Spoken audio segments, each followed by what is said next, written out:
عزیزان ملت اسلامیہ، میں نے قرآن مقدس کی ایک مشہور آیت کریمہ تلاوت کرنے کا شرف حاصل کیا۔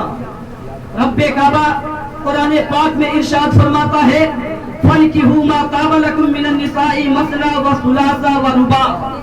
اعلیٰ حضرت عظیم البرکت اس آیت کریمہ کا ترجمہ کرتے ہوئے ارشاد فرماتے ہیں کہ تو تم نکاح میں لاؤ جو عورتیں تمہیں خوش آئیں، دو دو، تین تین اور چار چار۔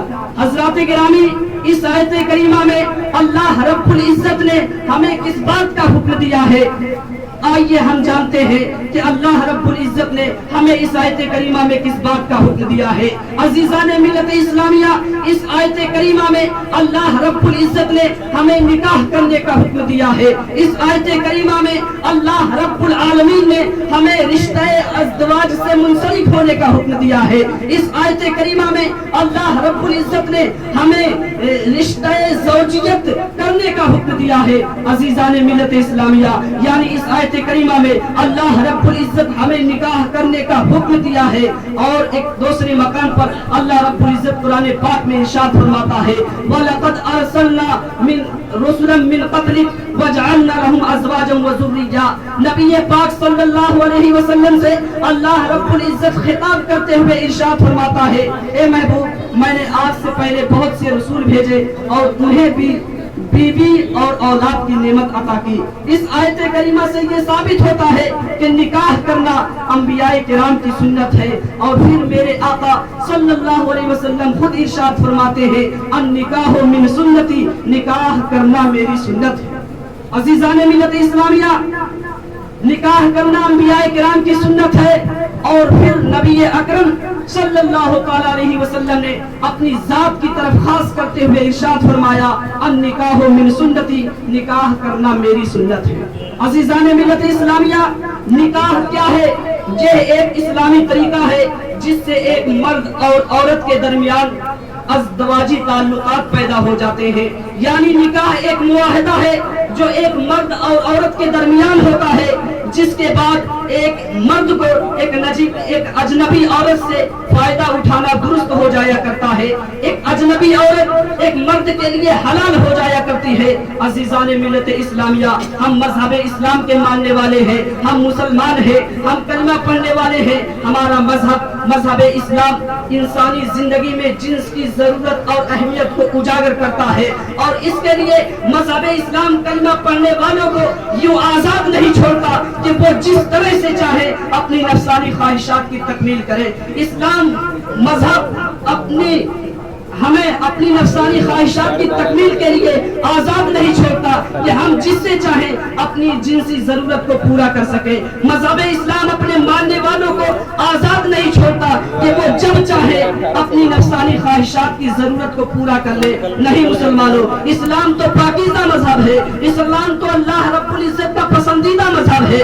اسلام تو ہمیں ایک پاکیزہ ماحول عطا کرتا ہے، اسلام تو ہمیں ایک ستھرا سماج عطا کرتا ہے۔ تو پھر اسلام کب یہ چاہے گا کہ اپنے ماننے والوں کو آزاد چھوڑے کہ اس کے ماننے والے جب چاہے، جس سے چاہے، جہاں چاہے اپنے نفسانی خواہشات کی تکمیل کر لے؟ نہیں مسلمانوں، بلکہ مذہب اسلام نے نفسانی خواہشات کی تکمیل کے لیے جو ہے رشتہ ازدواج کا سخت حصار کھینچتا ہے، رشتہ ازدواج میں محدود رکھتا ہے۔ مطلب یہ ہے کہ کلمہ پڑھنے والا اپنی جنسی ضرورت کو صرف اور صرف اپنی بیوی سے پوری کر سکتا ہے، ایک مسلمان اپنی جنسی ضرورت کو صرف اور صرف اپنی بیوی سے پورے کر سکتا ہے، ایک مسلمان اپنی نفسانی خواہشات کی تکمیل صرف اور صرف اپنی بیوی ہی سے پورا کر سکتا ہے۔ اس کے علاوہ اگر کلمہ پڑھنے والا کوئی دوسرا قدم اٹھاتا ہے، اس کے علاوہ اگر کوئی دوسرا راستہ اختیار کرتا ہے تو ہماری شریعت کی نظر میں وہ مجرم ٹھہرے گا، شریعت اس کو ملعون و مردود قرار دیتی ہے۔ پتہ یہ چلا کہ ہم مسلمانوں کو اپنی جنسی خواہشات کی تکمیل کے لیے اللہ رب العزت نے جو ذریعہ بنایا ہے وہ نکاح ہے۔ نکاح کے علاوہ ہم کسی دوسرے اور ذریعے سے ہم اپنے خواہشات کی تکمیل نہیں کر سکتے، ہم اپنے نفسانی خواہشات کو پورا نہیں کر سکتے۔ عزیزان ملت اسلامیہ، تو پیغمبر ارشاد فرماتے ہیں النکاح من سنتی، نکاح کرنا میری سنت ہے۔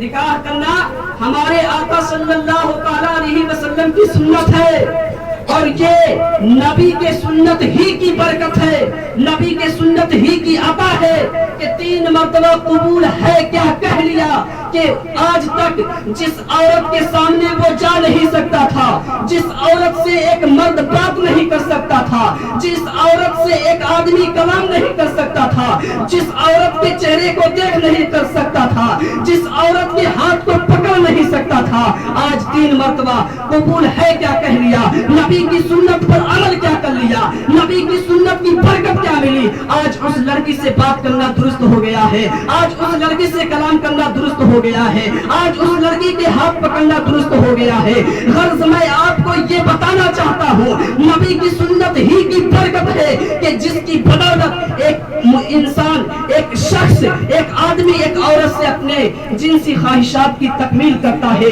ورنہ یاد رکھو مسلمانوں، اگر میرے مصطفیٰ نے جو ہے نکاح کو شریعت اسلامیہ میں مشروع نہ کیا ہوتا، اگر مصطفیٰ جان رحمت صلی اللہ تعالیٰ علیہ وسلم نے نکاح کو شرع میں جاری نہ کیا ہوتا تو تیری اوقات نہیں تھی کہ تو کسی کی بہن کی طرف نظر اٹھا کر دیکھ سکتا، اگر مصطفیٰ نے شریعت اسلامیہ میں نکاح کو مشروع نہ کیا ہوتا تو تیری اوقات نہیں تھی کہ تو کسی کے بہن کا ہاتھ پکڑ سکتا، اگر مصطفیٰ نے شریعت اسلامیہ میں نکاح کو مشروع نہ کیا ہوتا تو تیری اوقات نہیں تھی کہ تو کسی کی بیٹی کو اپنے گھر لے آتا، اگر مصطفیٰ جان رحمت نے نکاح کو شریعت اسلامیہ میں مشروع نہ کیا ہوتا تو تیری اوقات نہیں تھی کہ تو کسی کی بیٹی کو اپنے کمرے میں لے آتا، اگر مصطفیٰ جان رحمت صلی اللہ علیہ وسلم نے نکاح کو مشروع نہ کیا ہوتا تو تیری اوقات نہیں تھی کہ تو کسی کی بہن کو اپنے کمرے میں تنہائی اختیار کر لیتا۔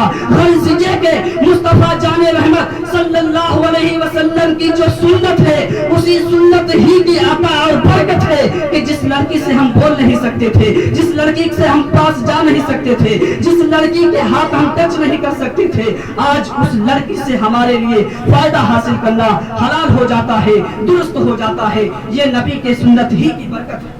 اس لیے مسلمانوں، اے میرے سماج کے بزرگوں، جب ہمارے قوم کے نوجوان بچے اس عمر کو پہنچ جائیں کہ ان کی شادی ہو تو ان کی شادی ضرور کر دینی چاہیے۔ اگر آپ شادی نہیں کرتے ہیں تو اگر آپ کے بچے، آپ کی بچیاں کوئی غلط راستہ اختیار کریں گی تو یاد رکھو کل میدان محشر میں آپ سے اس کے بارے میں پوچھا جائے گا کہ تم نے کیوں اس پر پابندی نہیں لگائی، تم نے اپنی بچوں اور بچیوں کا نکاح کیوں نہیں کیا۔ عزیزان ملت اسلامیہ، نکاح کی فضیلت مسلم ہے۔ ایک دوسرے روایت میں ہمارے پیغمبر صلی اللہ تعالی علیہ وسلم ارشاد فرماتے ہیں، لوگوں نکاح کرو تاکہ تمہاری نسل بڑھے اور قیامت کے دن میں دوسری امتیوں پر فخر محسوس کروں کہ میری امت کی تعداد زیادہ ہے۔ ایک اور روایت میں نبی اکرم صلی اللہ علیہ وسلم ارشاد فرماتے ہیں کہ شادی شدہ مسلمان کی فضیلت غیر شادی شدہ پر ایسے ہی ہے جیسے فی سبیل اللہ جہاد کرنے والے کی فضیلت گھر بیٹھنے والے پر ہے۔ اور پیغمبر صلی اللہ علیہ وسلم ارشاد فرماتے ہیں، جس نے تنگ دستی کے ڈر سے شادی نہیں کیا وہ مجھ سے نہیں ہے، وہ میری جماعت سے نہیں ہے۔ مسلمانوں، اللہ کے رسول صلی اللہ علیہ وسلم نے نکاح کی بے شمار فضائل بیان کیے ہیں۔ آئیے ہم جانتے ہیں نکاح کے فوائد کیا ہیں۔ اللہ کے نبی صلی اللہ علیہ وسلم نے جہاں نکاح کے فضائل کو بیان کیا ہے وہی نکاح کے فوائد کو بھی بیان کیا ہے۔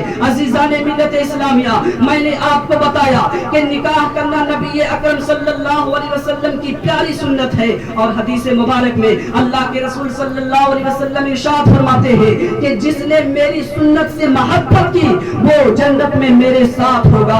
غرض کی نبی پاک صلی اللہ علیہ وسلم اپنی سنت پر عمل کرنے والے کو، اپنی سنت سے محبت کرنے والے کو جنت کی بشارت دے رہے ہیں۔ دوسری روایت میں سرکار فرماتے ہیں کہ شادی شدہ جب نماز پڑھتا ہے تو اس کی ایک رکعت غیر شادی شدہ کی 70 رکعتوں سے افضل ہے۔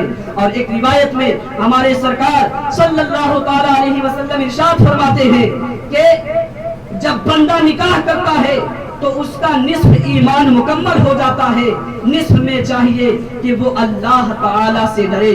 اور حضرات محترم میں آپ کو ایک اور بات بتاؤں کہ نکاح ہی سے آدمی اولاد حاصل کرتا ہے. نکاح کا مقصد نفسانی خواہشات کی تکمیل اور حصول اولاد ہے. مطلب یہ ہے کہ اولاد حاصل کرنے کا جو جائز اور صحیح طریقہ ہے وہ نکاح ہے. آدمی نکاح ہی کے بعد جائز اولاد حاصل کر سکتا ہے. اور پیغمبر اسلام صلی اللہ تعالی علیہ وسلم ارشاد فرماتے ہیں کہ نیک اولاد بلندی درجات کے لیے ذریعہ ہے. چنانچہ حدیث مبارک میں حضرت ابو ہریرہ رضی اللہ تعالی عنہ سے روایت ہے, فرماتے ہیں نبی اکرم صلی اللہ علیہ وسلم نے ارشاد فرمایا کہ جنت میں اللہ رب العزت ایک مومن بندے کے درجے کو بلند کرتا ہے.